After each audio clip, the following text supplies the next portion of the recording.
Kamu tidak akan pernah bisa sampai ke tujuan yang kamu impikan jika kamu berbohong tentang di mana posisi kamu berdiri saat ini. Bayangkan, kita sedang menggunakan aplikasi navigasi di ponsel. Nah, syarat utama adalah agar aplikasi itu cepat, memberikan rute tercepat adalah ya harus tahu koordinat GPS kamu saat ini. Tanpa titik awal yang akurat, navigasi itu tidak berguna. Begitu juga dengan hidup.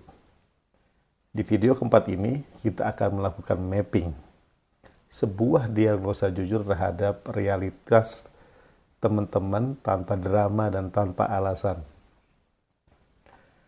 Masalah terbesar banyak orang bukanlah kurangnya motivasi, melainkan ketidakberanian untuk melihat kenyataan pahit. Dalam framework Mindshift, kita akan belajar bahwa kejujuran adalah awal dari kekuatan. Prinsip ini didukung oleh Ray Dalio, salah satu manajer investasi tersukses di dunia, dalam bukunya yang berjudul Principles. Dalio merumuskan sebuah persamaan sederhana namun sangat dalam. Realitas ditambah penerimaan ditambah strategi sama dengan kemajuan. Kebanyakan orang terjebak karena mereka menolak realitas, mereka menyalahkan keadaan, menyalahkan ekonomi, bahkan menyalahkan orang lain. Melakukan mapping artinya teman-teman berhenti menjadi korban dan mulai menjadi seorang ilmuwan bagi hidup teman-teman sendiri. Teman-teman harus mampu melihat angka di rekening bank teman-teman, kondisi kesehatan, dan tentunya kualitas hubungan teman-teman dengan mata yang objektif. Referensi lain yang sangat relevan adalah dari Jim Collins dalam bukunya yang berjudul Good to Great. Beliau membahas tentang The Stockdale Paradox, yaitu sebuah sikap di mana kita harus tetap memiliki iman bahwa kita akan berhasil pada akhirnya.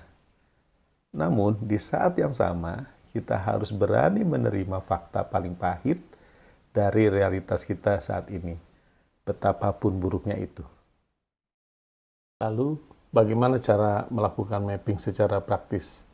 Nah, saya ingin teman-teman membagi hidup teman-teman ke dalam 4 kuadran utama. Yang pertama adalah financial, karir, kesehatan, dan hubungan. Berikan nilai 1 sampai 10 pada masing-masing kuadran tersebut. Jika finansial teman-teman saat ini bernilai 3, jangan merasa gagal atau sedih. Nilai 3 itu hanyalah sebuah data. Tugas kita bukan untuk meratapi nilai itu, tapi untuk memahami kenapa nilainya 3 dan apa langkah kecil yang bisa menaikkannya menjadi 4. Saat teman-teman melakukan mapping, hilangkan emosi negatifnya. Gunakan perspektif seorang pilot yang sedang mengecek indikator bahan bakar. Jika indikator menunjukkan bensin hampir habis, sang pilot tidak akan menangis atau marah pada pesawatnya. Justru dia akan segera mencari tempat pengisian terdekat. Inilah esensi dari Mindshift. Mengubah masalah menjadi data dan mengubah data menjadi strategi. Tugas teman-teman hari ini adalah ambil selembar kertas dan buatlah 4 kuadran tersebut. Berikan nilai yang sejujur-jujurnya. Jangan perbagus angkanya hanya untuk menenang hati Anda. Ingat, kesembuhan hanya bisa dimulai setelah diagnosa yang akurat. Di video kelima nanti, kita akan membahas bagian yang paling krusial, yaitu tentang identitas.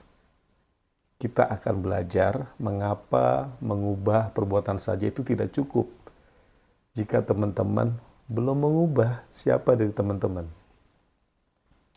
Baik, tugas teman-teman sekarang, tulis di kolom komentar dari 4 kuadran tadi, finansial, karir, kesehatan atau hubungan, mana yang paling ingin teman-teman perbaiki terlebih dahulu. Saya Syukur Abdullah. Beranilah melihat kenyataan, karena hanya di atas tanah kejujuranlah keberhasilan yang kokoh bisa dibangun. Sampai jumpa di video selanjutnya.